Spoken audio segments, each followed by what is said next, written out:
नमस्कार, बुलेटिन में आपका स्वागत है। मैं हूं आपके साथ लक्ष्मी राजपूत। बुलेटिन की शुरुआत करेंगे इस वक्त की बड़ी खबर के साथ। इस वक्त की बड़ी खबर गुरुग्राम से। कलयुगी बेटे ने बुजुर्ग मां पर हमला किया। बेटे ने मां पर किए चाकू से एक के बाद कई वार।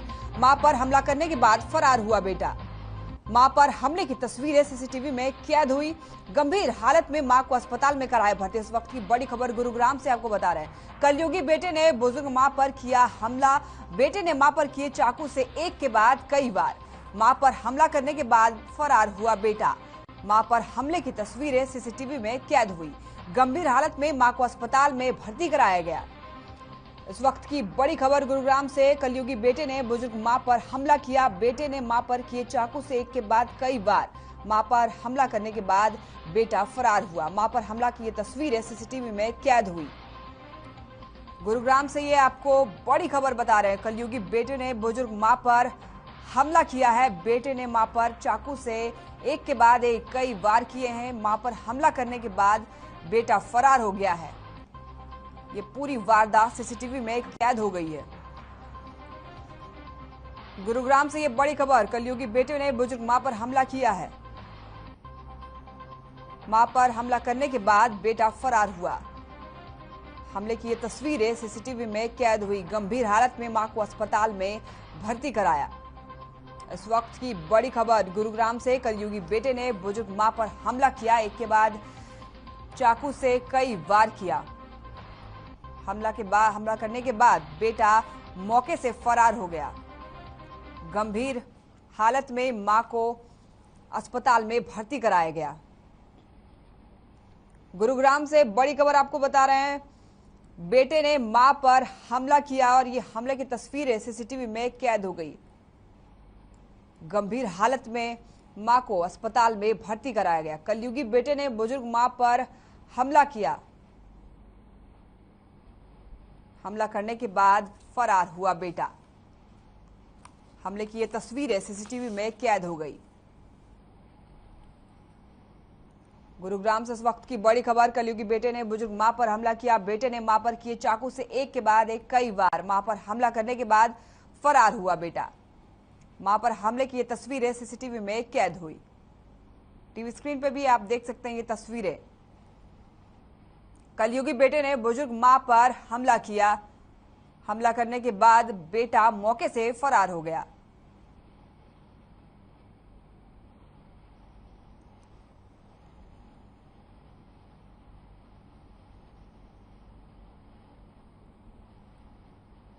चंडीगढ़ में हरियाणा के सीएम मनोहर लाल ने अंत्योदय दर्शन के अनुरूप पंक्ति में खड़े अंतिम व्यक्ति के उत्थान की अपनी कोशिश को जारी रखते हुए मुख्यमंत्री अंत्योदय परिवार उत्थान योजना के तहत 10,000 पात्र लाभार्थियों को ऋण स्वीकृति पत्र वितरित किए, जिससे लाभार्थियों को अपना स्वयं का व्यवसाय शुरू करने का सुनहरा अवसर मिले। और इस अवसर पर उन्होंने कहा है कि प्रत्येक नागरिक को घर बैठे ही सेवाओं और अधिकारों का लाभ मिले। वहीं सीएम ने राज्य स्तरीय समारोह के दौरान आयुष्मान भारत योजना, वृद्धावस्था पेंशन, परिवार पहचान पत्र के माध्यम से राशन कार्ड बनाना इत्यादि योजनाएं जनता को समर्पित की।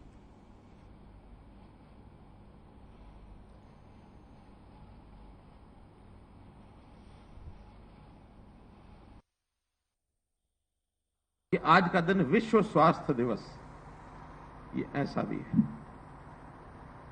7 अप्रैल विश्व स्वास्थ्य दिवस होता है। तो में से लगभग 3 लाख नए परिवार जिनको अभी तक आयुष्मान कार्ड नहीं बना था, अभी तक 10.5 लाख परिवार हमारे ऐसे थे जिनको आयुष्मान कार्ड मिला हुआ है। आज 3 लाख परिवारों का और हमने पुश किया है डाटा। जैसा पुश करने के बाद केंद्र सरकार के उस वेबसाइट के ऊपर वो चढ़ेगा, उन 3 लाख परिवारों को गोल्डन कार्ड, ये जो आयुष्मान कार्ड है, ये और मिल जाएगा।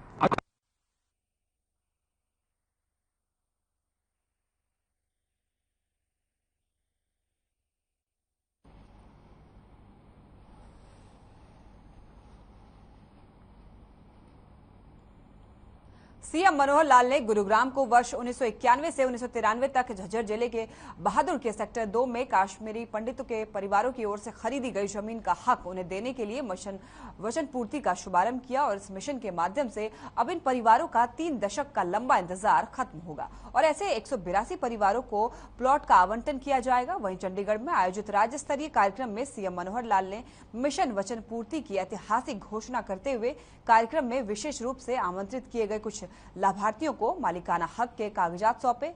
वहीं कार्यक्रम में वर्चुअल माध्यम से जिले से कैबिनेट मंत्री, राज्य मंत्री और प्रशासनिक अधिकारी भी जुड़े। कार्यक्रम में उपस्थित एक लाभार्थी ने लगभग 30 साल पहले खरीदी गई जमीन का हक उन्हें दिलाने के लिए मुख्यमंत्री का धन्यवाद किया।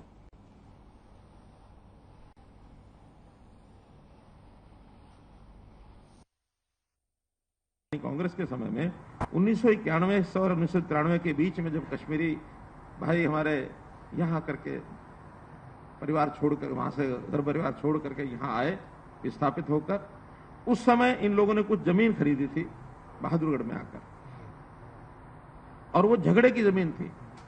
खरीद तो उन्होंने ली, लेकिन कोई झगड़ा था, उस झगड़े के अंदर वो प्लॉट उनको मिल नहीं पाए। और 91-92 से लेकर और 2013-14 तक कोई सोल्यूशन निकला नहीं। 14 के बाद जब वो विषय हमारे पास आया, हमने आकर के अब उसमें से 7 परिवारों को तो पहले दिया जा चुका था, 21 परिवारों ने अपनी जमीन खरीदी और खरीद के बाद में फिर वो झगड़े वाली भले थी लेकिन उन्होंने बेच दी अपनी। 28 और 182 परिवारों को आज वो प्लॉट दे दिए जाएंगे। यानी एक इसको हमने वचन पूर्ति कहा है। वचन पूर्ति यानी एक वचन दिया है कि हम उनको पूरा करेंगे, और पूरा करने के बाद उनके 184 परिवारों में से कुछ यहाँ आए हैं, उनको भी ये कार्ड जो है, ये इनके जो अधिकार, मालिकाना अधिकार, उनको उन प्लॉट्स का दिया जाएगा। मैं पेंशन के लिए बहुत भागा जी, किसी ने मेरी सुनाई नहीं करी। मेरे को फोन मार के बुलाया था जी, फिर उन्होंने कहा कि तेरी पेंशन लग जाएगी और 7 तारीख को वहाँ पे CMC के पास जाना है जी, है जी। तो यहाँ पे आए तो हमारा काम बन गया जी। मैं धन्यवाद करना चाहता हूँ।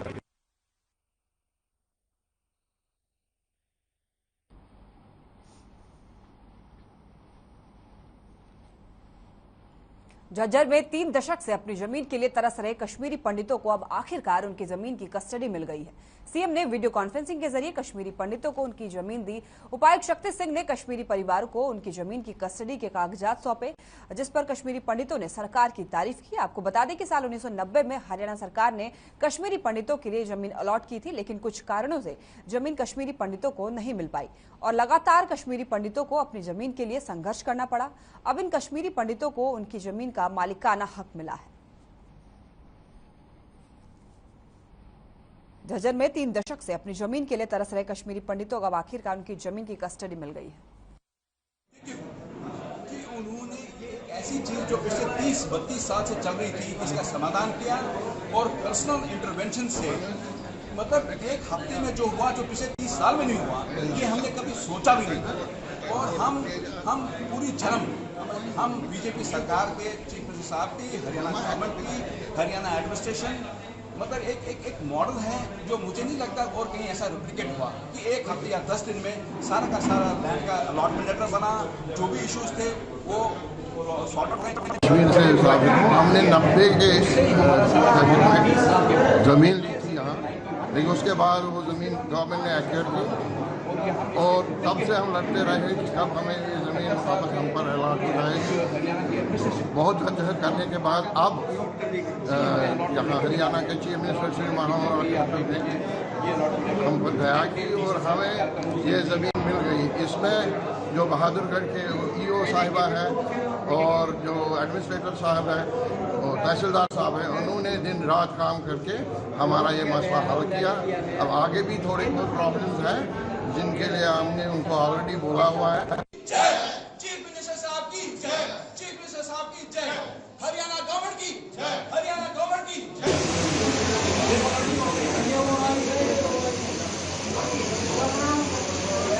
संतोष।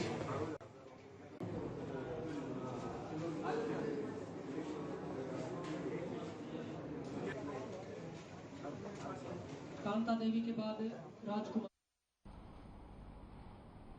भिवानी में कृषि मंत्री जेपी दलाल का बयान सामने आया है, जहां मंत्री जेपी ने पंजाब सरकार के चंडीगढ़ पर दावा जताने को लेकर बड़े आरोप लगाए हैं। मंत्री जेपी ने कहा है कि पंजाब में आप पार्टी झूठे वादे कर सत्ता में आई है, अब वो वादे पूरे नहीं हो रहे हैं तो लोगों को चंडीगढ़ के नाम पर गुमराह किया जा रहा है। और यही नहीं, जेपी दलाल ने कहा है कि एसवाईएल दक्षिण हरियाणा की जीवन रेखा है, केजरीवाल हरियाणा के हैं और यहाँ का नमक खाया है, और ऐसे में हर गाँव के लोगों में केजरीवाल को लेकर गुस्सा है कि वो हरियाणा को एसवाईएल का पानी नहीं दिला रहे हैं। और साथ ही जेपी दलाल ने कहा है कि गाँव के लोग समय आने पर केजरीवाल को सबक सिखाएंगे। अब ऐसे में ये देखना होगा कि आने वाले समय में हरियाणा की प्यासी धरती को एसवाईएल का पानी मिलता है या लोगों को पहले ही की तरह सिर्फ सियासी बयानबाजी में उलझा कर रखा जाएगा।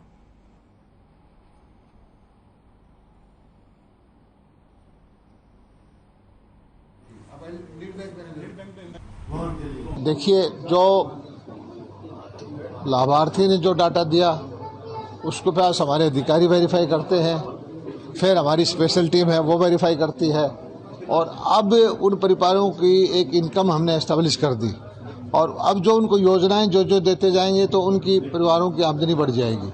मान लीजिए एक परिवार की आमदनी 1 लाख है, उसमें एक किसी आदमी को बच्चे को रोजगार मिल जाता है 20,000 रुपये महीने का, तो 2,40,000 उसकी वो ऐड हो जाएगी, तो वो परिवार ऑटोमेटिक बाहर हो जाएगा। इसी तरह से मान लीजिए एक परिवार में किसी को उम्र है 59 ईयर्स है, उसको अभी तक बुढ़ापा पेंशन का लाभ नहीं मिलता। 60 साल का जब वो आगा तो अपने आप बगैर उसको बुलाए उसके बुढ़ापा पेंशन मिलने लग जाएगी।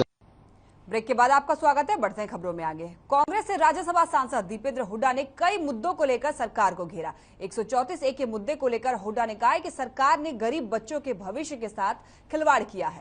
दीपेंद्र ने कहा है कि जनता को अब पूर्व मुख्यमंत्री भूपेंद्र हुड्डा से ही उम्मीदें हैं। राम राम। ये अपना 134A लागू करके स्कूल के अंदर 10% गरीब परिवार के बच्चों के लिए प्राइवेट स्कूलों के अंदर मुफ्त की शिक्षा का प्रावधान कराया था, उसको निरस्त कर दिया गया है। तो तरह तरह से कैसे लोगों के जेब से पैसा निकाला जाए, लोगों को कैसे निचोड़ा जाए, ये मैं समझता हूँ सरकारी कार्यशैली ये है।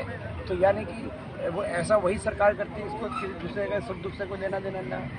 तभी मैंने इनको असंवेदनशील क्या कहा, और यहाँ तक कि बेशर्म।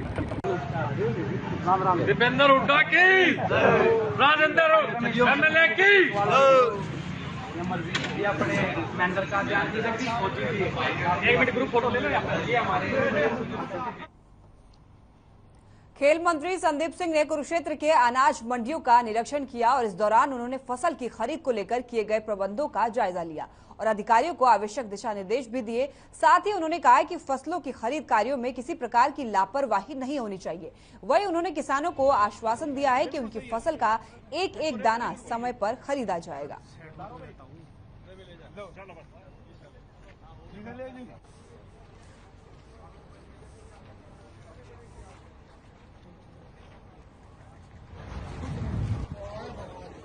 पहले तो मैं पेहवा की साथियों का, जिन्होंने बहुत ही बढ़िया तरीके से रैली को भव्य रूप में रैली बनाया, और हम लोग अपने जन्मदिन के ऊपर केक भी काटते हैं, नए वस्त्र भी पहनते हैं, एक दूसरे को दुआएं देते हैं, विश करते हैं। तो ये भारतीय जनता पार्टी की जन्मदिन कह सकते हैं, स्थापना दिवस है। कल 42 साल हो गए हैं भारतीय जनता पार्टी को स्थापित हुए थे। तो उस दौरान लोगों की खुशी थी, उत्साह था, और मुझे अभी भी वो सीन याद आ रहे हैं। कोई ढोल नगाड़े से आ रहा है, कोई नाचता हुआ आ रहा है, अंदर चली।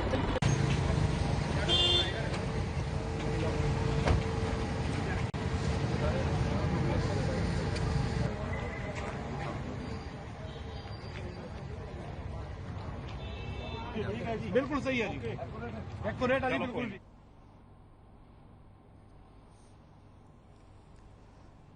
फसल खरीद के प्रबंधकों का जायजा लिया संदीप सिंह ने। खेल मंत्री ने अधिकारियों को जरूरी दिशा निर्देश भी दिए।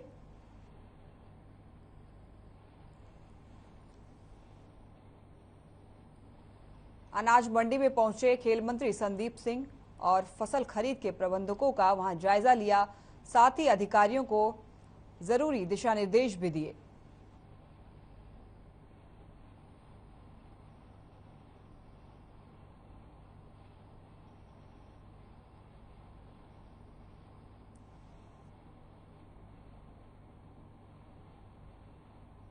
जींद में महिला कर्मचारी के साथ छेड़खानी का मामला सामने आया है, जहां नगर परिषद के अधिकारी ने अपने ही कार्यालय की महिला कर्मचारी के साथ छेड़खानी की, जिसके बाद महिला पुलिस ने आरोपी की गिरफ्तार किया। आपको बता दें कि आरोपी पीड़ित महिला को सोशल मीडिया पर आपत्तिजनक मैसेज भेजता था और मानसिक रूप से प्रताड़ित भी करता था, जिसके बाद पुलिस ने उसे गिरफ्तार कर मामला दर्ज कर लिया है।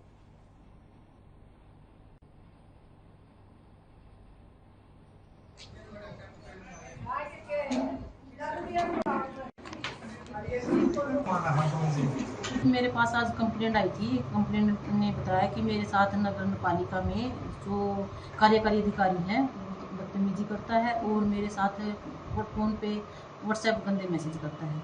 तो मैंने तुरंत उसमें एफआईआर दर्ज कर दी और लड़की की 164 की स्टेटमेंट करवा दी।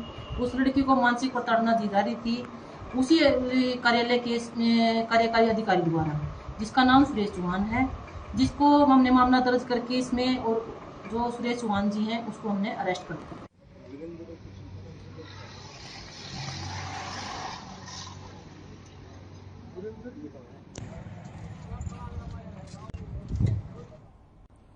नांगल चौधरी में जिला बार एसोसिएशन के वकीलों ने पुलिस अधीक्षक के खिलाफ मोर्चा खोला हुआ है। वकीलों ने न्यायालय परिसर से प्रदर्शन कर पुलिस अधीक्षक का महावीर चौक पर पुतला फूका, जिसके बाद कृषि मंत्री जेपी दलाल को पंचायत भवन में एसपी के तबादले के लिए ज्ञापन सौंपा। आपको बता दें कि वकील अधिवक्ता रंधावा सिंह के खिलाफ आईपीसी का झूठा मुकदमा दर्ज करने के विरोध में प्रदर्शन कर रहे हैं।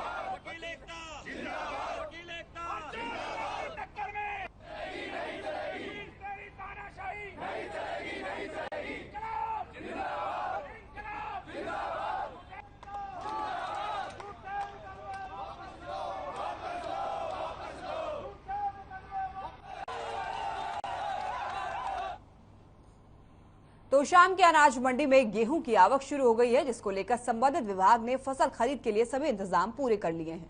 वहीं जानकारी देते हुए मंडी सचिव सुदेश शिरोना ने बताया कि उनकी तरफ से किसानों को किसी भी तरह की कोई समस्या नहीं आने दी जाएगी और साथ ही कहा है कि जैसे ही किसान खेतों से अपनी फसल लेकर अनाज मंडी में पहुंचता है तो सबसे पहले उसका गेट पास काट दिया जाता है, जिसके बाद फसल की नमी जांच होती है, फिर फसल की खरीद करवाई जाती है।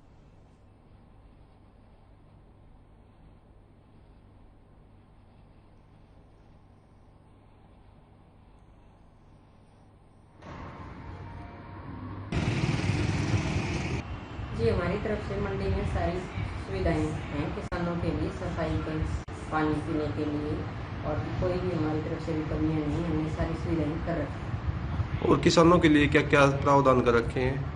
जैसे किसान अपनी फसल लेके आता है उसका गेट पास काट दिया जाता है, मॉइस्चर चेक करके उसकी खरीद करवा दीजिए आप।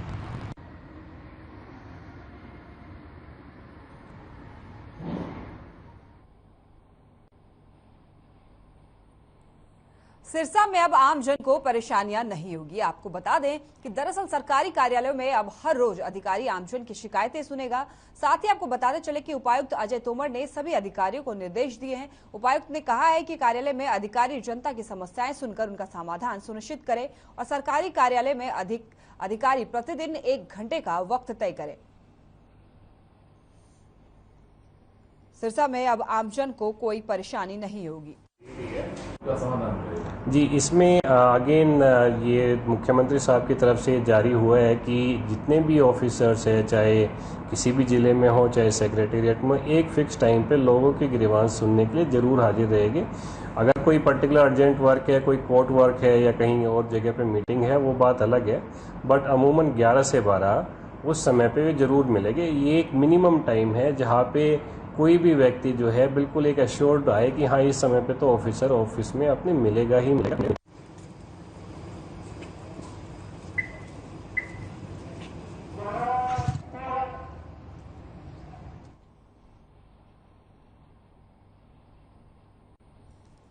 चलिए, फिलहाल के लिए बुलेटिन में बस इतना ही। देखते रहिए हर खबर। नमस्कार।